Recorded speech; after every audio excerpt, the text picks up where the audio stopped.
వస్తున్నాయి.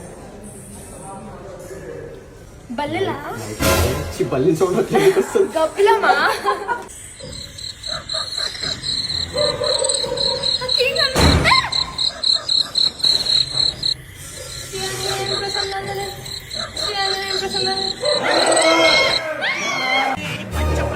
పంచాక్షరితో శివుని పిలుచు సంకల్పమై ముంచుకు వచ్చే మృత్యువు కందని మార్కండేయుడవై పలుకులు ఏంటి దీనికేనా? ఇంకా 5 ఉన్నాయి.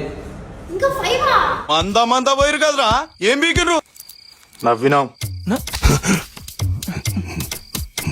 నవ్వుడేంది? ఎందుకు నవ్విర్రా? తెలియదానా? మస్తు నవ్వినాం. First time ever in Asia. ఇక్కడ మనం అంతరించిపోయిన అనిమల్స్ ని చూడొచ్చు. ఇందులో టాస్క్ కంప్లీట్ చేసుకుంటూ తాళాలు వెతుక్కొని బయటికి రావడమే. ఇక్కడ పెద్దవాళ్ళకి కాదు, చిన్న పిల్లలకి కూడా సేఫ్ అండ్ థ్రిల్లింగ్ ఎక్స్పీరియన్స్ చేయొచ్చు. ఇంత మంచి కాన్సెప్ట్ తో మనల్ని ఎంటర్టైన్ చేయడానికి మన Sarath city capital mall 6th floor 31st October కి ఓపెన్ అవుతుంది. ఇంకెందుకు లేట్, త్వరగా వెళ్ళి మీ ఎక్స్పీరియన్స్ ని నా కమెంట్ బాక్స్ లో షేర్ చేయండి.